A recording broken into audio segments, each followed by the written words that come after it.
सागर जी भोपाल से। राधर। महाराज जी, मुझे माँ भगवती से लगाव है। महाराज जी, मेरी कुल देवी अलग स्वरूप में है और मेरी इष्ट अलग स्वरूप में। मेरी इष्ट माँ शारदा है और कुल देवी अलग हैं। महाराज जी, माँ की थोड़ी कृपा प्राप्त हुई तो समझ आया कि सब उन्हीं के रूप हैं, वो एक ही हैं। महाराज जी, मैं कोई नाम नहीं जपता, मैं केवल माँ माँ माँ ऐसा जपता हूँ। महाराज जी, क्या मैं केवल माँ माँ कहूँगा तो माँ आ जाएंगी ना? महाराज जी, मैंने कई उपासकों से सुना है कि माँ बहुत परीक्षा लेती हैं। महाराज जी, जब माँ की दृष्टि हम पर पड़ जाए और वो परीक्षा लेना शुरू कर दें तो हमें कैसे पता लगेगा कि वो परीक्षा ले रही हैं? अभी पहली बात तो माँ भी तो भगवान का ही नाम है। किसका प्रश्न है? माँ भी तो भगवान का ही नाम है, पर उसके साथ जोड़ना पड़ेगा दुर्गा माँ या काली माँ। माता जी के अनंत नाम है, उनमें से एक नाम जोड़ लो ना, फिर माँ। बस माँ शारदा माँ शारदा माँ शारदा माँ नाम जप करो, ऐसे उनका चिंतन करो, उनका ध्यान करते रहो। और परीक्षा की बात तो जितना पढ़ाई होती है उतनी परीक्षा होती है। अगर हम 5 क्लास में पढ़ रहे हैं तो 5 क्लास की परीक्षा होगी, 10 वाली तो होगी नहीं। तो ऐसे ही कितना हम माँ के नज़दीक पहुँच रहे हैं, वो जैसे परीक्षा ना हो तो हम क्लास बढ़ ही नहीं सकते। परीक्षा से ही क्लास बढ़ते हैं, हमें परिपक्वता मिलती है परीक्षा से। तो वो परीक्षा कोई हमें नीचा दिखाने के लिए नहीं है, वो हमें परिपक्व करने के लिए होती है। जहाँ हम कमज़ोर होते हैं वहीं हमें पुष्ट किया जाता है, फिर आगे बढ़ाया जाता है। तो दुर्गा सप्तशती का पाठ करते हो? हाँ, दुर्गा सप्तशती का पाठ करो और देवी का मंत्र भी जपो। माँ का मंत्र है ना दुर्गा सप्तशती में। धैर्य जी मुंबई से। राधे राधे महाराज जी। महाराज जी, जैसे मनुष्य शरीर बहुत मुश्किल से मिलता है महाराज जी, इनका पूरा भाव है कि सत्पुरुषों का संग भी बहुत दुर्लभ है महाराज जी। बट कहते हैं कि सत्पुरुषों के मिलने से पुंज खत्म हो जाता है महाराज जी। तो कह रहे हैं कि वो जो कौन किसने कहा? नहीं, जैसे मतलब संत दर्शन से पुण्य बढ़ते हैं, संत महापुरुषों के मिलन से पाप नष्ट होते हैं। संत दरस जिम पातक टरई, पातकों को पाप का नाश होता है, पुण्य का नाश थोड़ी होता है। पुण्य तो बढ़ता है तीर्थ जाने से, संत दर्शन करने से, महापुरुषों के सानिध्य से, तो पुण्य हमारे बढ़ते हैं। ये कैसी बात आ गई? पाप करने से पुण्य नष्ट होते हैं और वो पाप संतों के दर्शन से नष्ट होते हैं। संत दरस जिम पातक टरई, ऐसा समझ में आता है। महाराज जी, एक उसमें कहते हैं कि पुण्य पुंज बिन मिले ना संता। हाँ, तो हमारे पुण्य एकत्रित हुए तो संतों का सानिध्य मिला, तो उससे और पुण्य पुष्ट होगा। इनका ऐसा भाव है कि पुण्य पुंज जो थे उससे तो संत मिल गए, उससे तो हम गाड़ी मोटर सब कुछ ले सकते थे। नहीं, वो तो एकत्रित है ही, और पुण्य बन गया, और पुण्य बन गया। ऐसा थोड़ी कि पुण्य नष्ट हो गया, नहीं, बहुत पुण्य एकत्रित हुए अनेक जन्मों के, तब संतों का सानिध्य हुआ, तो उससे वो पुण्य और पुष्ट हो गए और हमारे पुण्य बढ़ गए। अब ऐसे पुण्य बढ़ेंगे जिससे भगवान मिल जाएंगे। संत दर्शन का मतलब है भगवान से मिलने की सूचना। अगर सत्संग मिल गया, सच्चे साधु मिल गए, तो इसका मतलब भगवान भी मिल जाएंगे। रिया शर्मा जी। राधे महाराज। राधे राधे महाराज जी। महाराज जी, जब हम भगवान की पूजा करते हैं तो हमें ये लगता है कि हमें ये मिल जाए, हमें वो मिल जाए, हमारी ये इच्छाएं पूरी हो जाएं।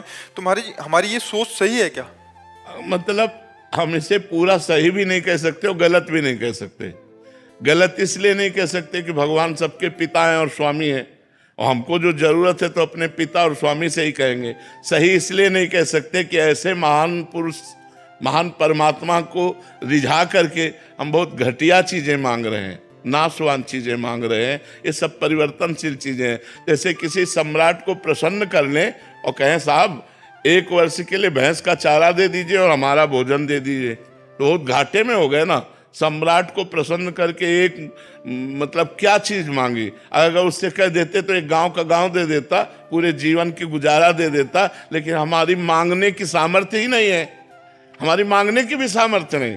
ऐसे हमारी हिम्मत नहीं कि भगवान आप चाहिए, मुझे आपके द्वारा रचित माया की सामग्री नहीं चाहिए, आप चाहिए। चतुरता तो यही है। और जब आप मिल गए तो आपकी माया तो मिल ही गई।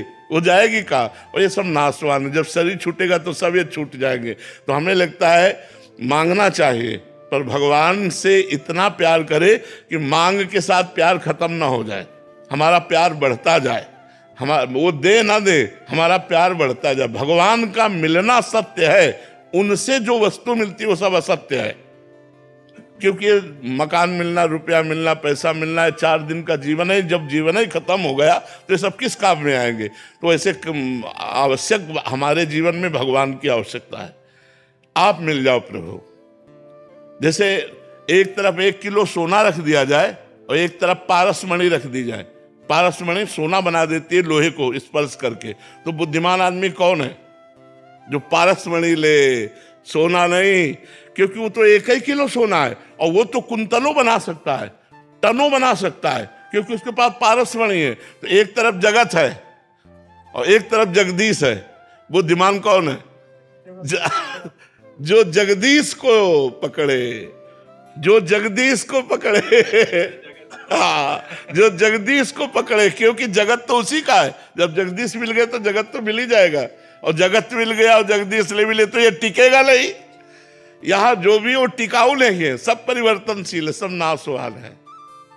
विनीता गोयल जी, गाजियाबाद से। महाराज जी, संपूर्ण समर्पण पर भी मन में इतनी बेचैनी क्यों? अभी समर्पण हुआ नहीं इसलिए बेचैनी है। किसी का भी हो, अभी समर्पण हुआ नहीं इसीलिए बेचैनी है। आपने मान लिया है संपूर्ण समर्पण।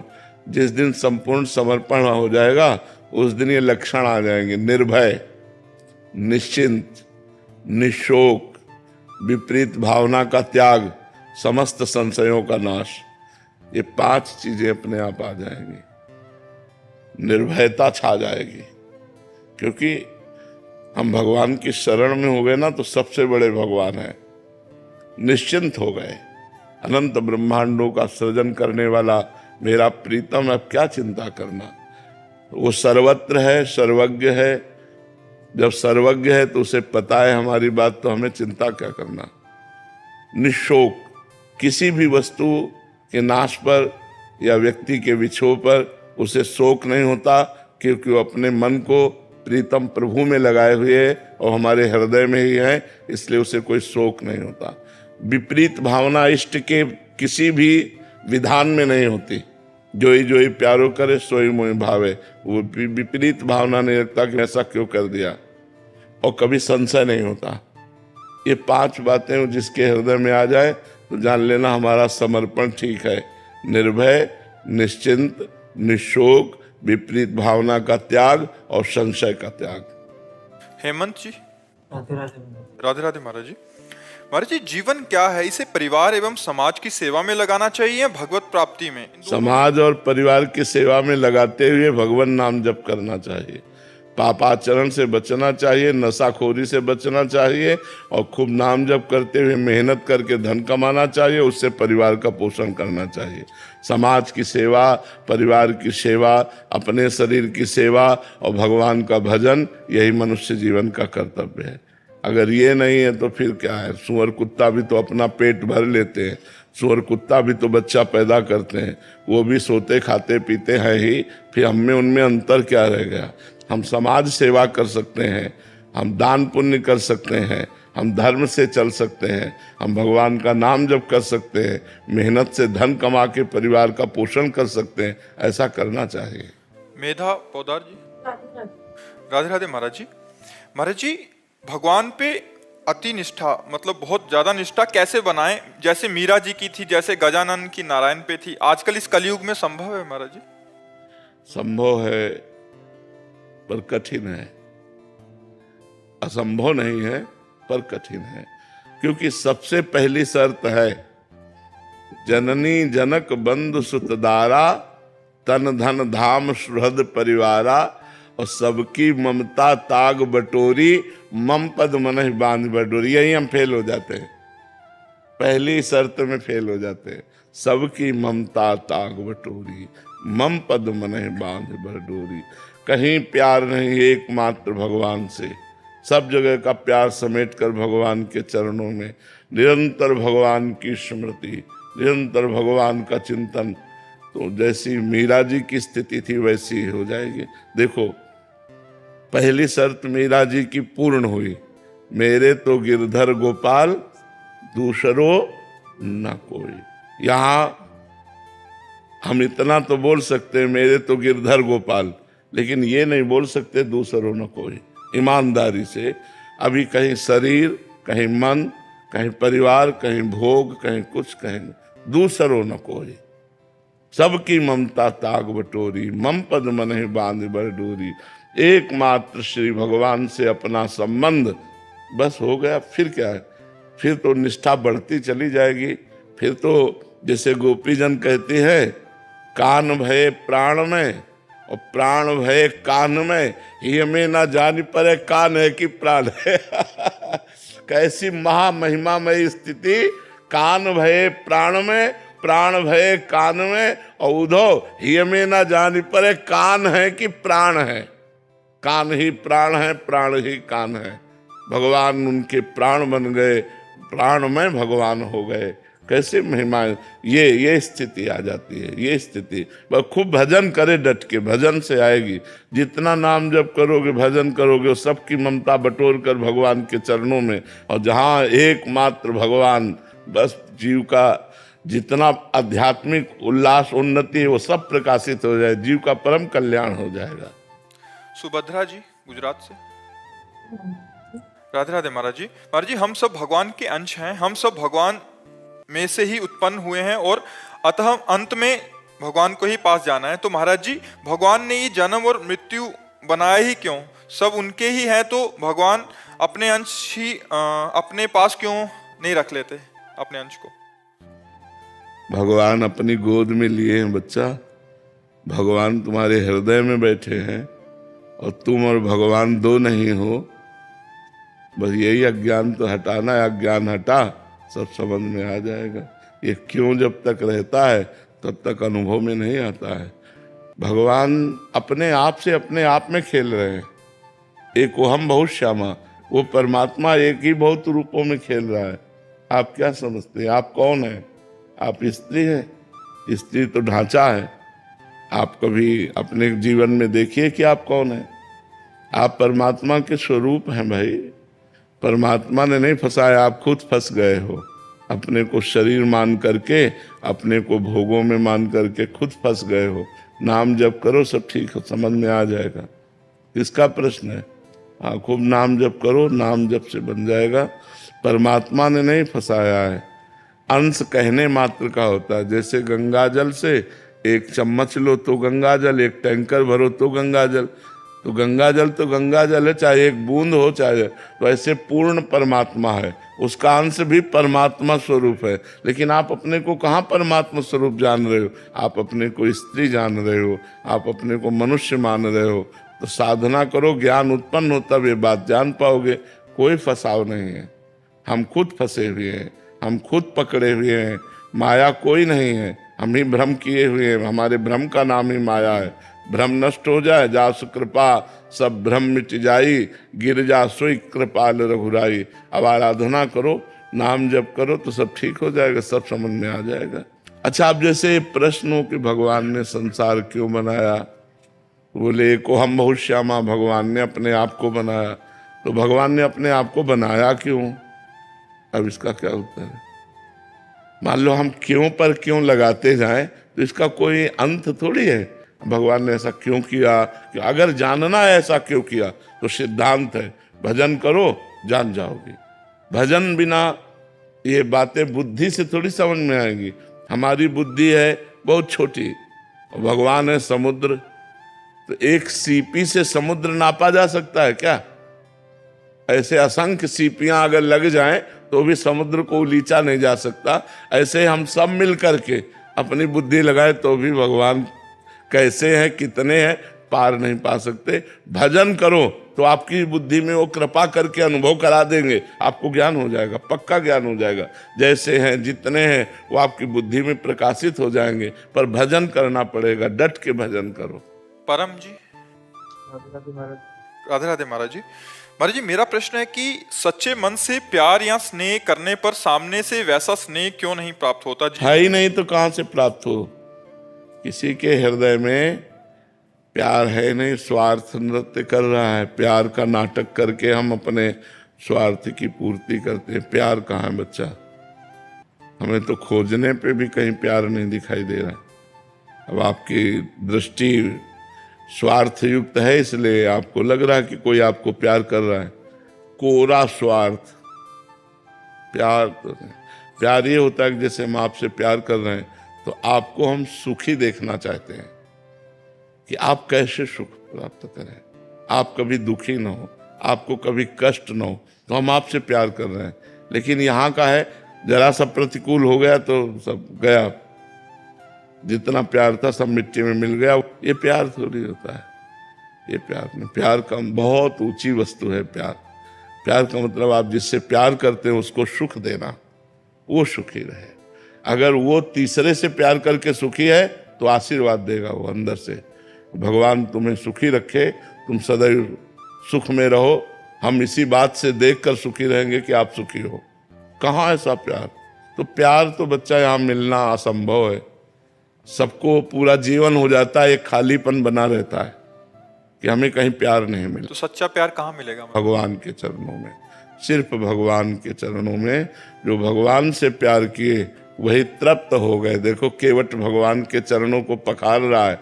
अति आनंद उमग अनुरागा चरण सरोज पखार न लाग। भगवान फिर बाद में उसको अंगूठी देते हैं सीता जी की, तो कह रहा अब कछुनाथ न चाहिए मुझे, अब हमें नहीं चाहिए, मिल गया, आपके चरण मिल गए, अब मुझे कुछ नहीं चाहिए। तो सच्चा प्यार तो भगवान करते हैं। देखो भगवान ऐसे हैं कि बहुत बड़ी गलती हो जाए तो भी भगवान आपका साथ देंगे, वो आपको छोड़ेंगे नहीं। यहाँ संसार में गुणवानों से प्यार होता है, दोष वालों को प्यार कौन करता है? दोष वालों को। भगवान पतित और दोषों को प्यार करने वाले। अगर पतित भी है, दोषी भी है, तो भी भगवान उसे प्यार करते हैं। कोई भगवान से प्यार करके तो देखे।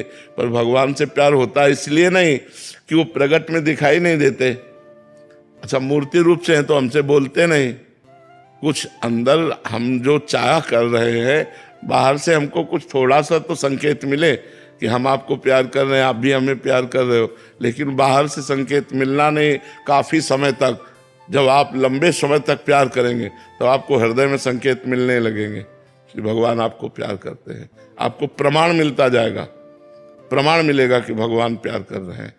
पर है कठिन, क्योंकि वो दिखाई नहीं देते ना, और उनके सिवा कोई प्यार करने वाला है नहीं। पक्का ये तो 100% हम आपको कह रहे हैं। कहीं भी कहोगे बाद में दुख ही मिलेगा, बाद में पछतावा मिलेगा, धोखा मिलेगा। सच्चा प्यार करने वाले तो सिर्फ भगवान है, भगवान के सिवा और कोई सच्चा प्यार नहीं। महाराज जी पक्की बात है महाराज जी, बट हमें तो संसार में ये तो इनको तो अनुभव हो गया कृपा से, बट हमें अनुभव हो रहा है कि खूब मतलब हमें सब प्यार कर रहे हैं, हमें सर सम्मान कर रहे हैं, तो वो अनुभव कब आएगा? यही माया है जो ऐसा अनुभव नहीं होने दे रही कि हमको कोई प्यार नहीं कर रहा। एक सैनिक तो मातृभूमि से प्रेम करता है जी, अगर वो राष्ट्र से प्यार करता है तो वो परोपकारी है। राष्ट्र का प्यार और भगवान का प्यार एक समान पे रखा गया है, उसको अलग नहीं माना गया है। वंदे मातरम कहकर फांसी का फंदा डाल लेना, इसे प्यार कहते हैं। अपने देश के लिए अपने को शूट कर लिया, जब देखा कि आखिरी गोली रह गई तो हम विधर्मियों के हाथ नहीं फंसेंगे। चंद्रशेखर आजाद ने अपने को शूट कर लिया, अपनी प्राण बलिहार कर दिए देश के लिए, वंदे मातरम कहकर फांसी। तो राष्ट्र और भगवान दो थोड़ी है। जो तिरंगा है वो हमारा भगवान है, जो राष्ट्र है वो हमारा भगवान है। हम उसे दो नहीं मानते हैं, राष्ट्र और भगवान एक है। राष्ट्र के इसलिए तो हम राष्ट्र के सैनिकों का सम्मान करते हैं, जैसे हम संत सेवा करते हैं। संत क्यों? क्योंकि उन्होंने अपने जीवन को त्याग और तपस्या से परिपूर्ण करके परोपकार में लगाया। ऐसे एक राष्ट्र का सैनिक अपने परिवार को छोड़कर हिमालय पे खड़ा है, कहीं भी खड़ा कर दो, वो अपनी जान की बाजी लगा करके राष्ट्र के लिए खड़ा है, इसलिए सम्माननीय। उसका जन साधारण से मेल नहीं खाता। राष्ट्र प्रेमी, भगवत प्रेमी एक समान की टक्कर है, उसमें ऐसा नहीं है कि वो जनसाधारण आदमी में आता हो। वो भी एक संत और सैनिक हम एक डिग्री पे रखते हैं, इनकी कोई छोटी डिग्री नहीं है। समझ पा रहे हैं आप? मैं समझ रहा हूँ। तो मैं भी ऐसे मिलिट्री अधिकारी हूँ महाराज जी, तो जैसे मैं अपने राष्ट्र से प्यार करता हूँ, अपनी मातृभूमि से, अच्छा है, तो इसका मतलब मैं भगवान से प्यार करता हूँ। करता हूँ, बिल्कुल, इसमें कोई संशय नहीं मुझे। बिल्कुल बिल्कुल बिल्कुल बिल्कुल। क्योंकि हम अपने प्राणों की बलिहार देने के लिए खड़े हैं ना, अपने स्वार्थ के लिए थोड़ी खड़े हैं। वो सैनिक प्राण देने के लिए राष्ट्र के लिए खड़ा है, हम उसको नमस्कार करते हैं, उसे प्रणाम करते हैं। उसका प्यार सच्चा है, उसका प्यार संसारिक नहीं है। उसका छोटा बच्चा जब उंगली पकड़ कहता पापा कब आओगे, तब लंबी सांस लेता है कि पता नहीं आ पाऊं बच्चा कि ना पाऊं। छुट्टी से जब वो राष्ट्र की सेवा की तरफ जाता है तो एक बार लंबी सांस लेता है कि पता नहीं आ पाऊं कि ना पाऊं। उसका त्याग कितना बड़ा है, अपने परिवार अपने सब सुख सुविधाओं को छोड़कर जैसे राष्ट्र सेवा में पूर्ण प्राण समर्पित है। तो एक तपस्वी साधना युक्त महात्मा जैसे ऐसे वो है, उसमें कोई अंतर थोड़ी है। इसलिए हम राष्ट्र सैनिक को बहुत सम्मान देते हैं, बहुत प्यार करते हैं।